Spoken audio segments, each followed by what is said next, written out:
WGN investigates police staffing troubles. The number of officers on the job in Chicago is at a record low. And that's despite Mayor Brandon Johnson increasing CPD's budget and his promise to hire 200 new detectives. WGN investigative reporter Ben Bradley has found some of the mayor's claims on policing don't add up. Looks like we got possibly a second victim here from this group of teens robbing people. On many nights, Citizen 17, the citywide robbery in progress with the backlog, no cars available. calls for help can go unanswered. That's negative. We do not have a wagon available. On the weekends during the holidays, it's almost insurmountable. CTA, they're chasing a guy in the red line. In the last few minutes, there was a shooting on the CTA. There was a carjacking on 79th. Very dangerous. George Bliss has been monitoring Chicago police radio traffic since he was in high school more than 40 years ago. He created a computer program that helps him track traffic on no fewer than 16 police zones, covering 3 million city residents. Just 10 years ago, if you were robbed on State Street, somebody took your wallet or your iPhone, the police were there right away. Not now, because the backlog is so enormous. The backlog has grown as the number of officers has shrunk. In 2018, Chicago had more than 13,200 sworn officers. Today, that number has dropped to 11,580, a decline of nearly 13%. You had a systematic beatdown of, in general, nationwide, right, of policing, making police officers out to be the bad guys. And what that did was it made it extremely difficult to hire. We got a lot of people detained over here.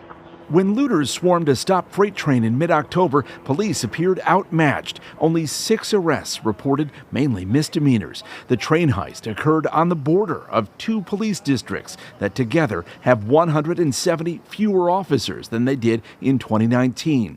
John Garrido is a retired CPD lieutenant who says the bad guys are keenly aware of how thin cops are stretched. They've come to learn that we can only do so much, number one. And number two, they see a small number of officers arrive, and they know there's more of them than us. They're hoping that they're just the ones that don't get caught. Shots fired, United Center, 1901 West Madison. Says there's 4 to 8 loud reports. When a suburban teen was robbed, shot, and killed outside a rap concert at the United Center in October, the police response was quick and forceful. But listen to what happened to other calls in the area. They go into backlog, unanswered. And drive spinning in 12 in the backlog. That robbery just occurred. Racine and Grand, battery in progress. Fulton and Damon had a mental health disturbance. Madison and Hoyne, domestic battery. North Wolcott had a criminal damage, property in progress. 122 West Randolph, also coming out as a disturbance. Battery in progress. 1633 West Madison, got a mental health disturbance. 2045 West Jackson, auto accident, property damage. 1622 West Jackson, got an EMS ticket. 1314 South Troop, battery victim injured. 1330 South Troop. Had an assault in progress, 1900 South Troop.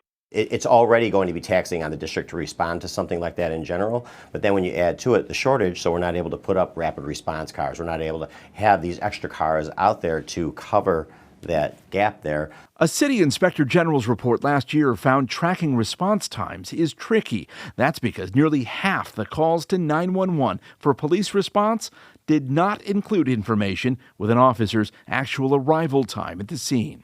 We cannot improve what we cannot measure. There's not enough data to know how long response times really are. Amidst a city budget crisis, WGN Investigates has learned the Police Training Academy is not holding classes for new recruits in October or November, but one is scheduled for December. You may remember the campaign promise from Mayor Brandon Johnson. We need 200 more detectives because we have to solve crime. One of the greatest deterrents to crime is to make sure we're catching people.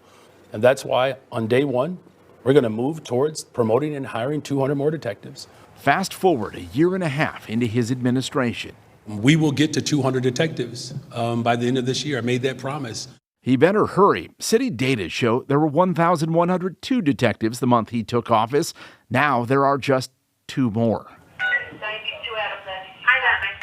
There's a lot going on in the city, that's for sure.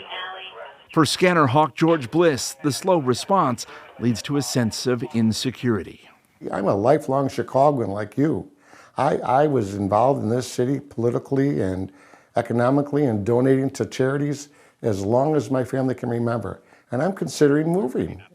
My wife takes the train to work every day. I'm worried. I'm worried. Those are all jobs pending at 11 and a backlog, so I'm saying clear. City Hall and the police department point out that murders and shootings are down to their lowest level since 2019, while homicide clearance rates are up. As for the number of detectives, the mayor's spokesperson responding to our reporting with a bit of wordsmithing.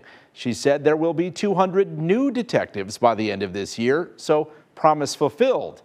But of course, that ignores the fact that given attrition, there aren't 200 more detectives, as Brandon Johnson promised during the campaign. Ben Bradley, WGN Investigates.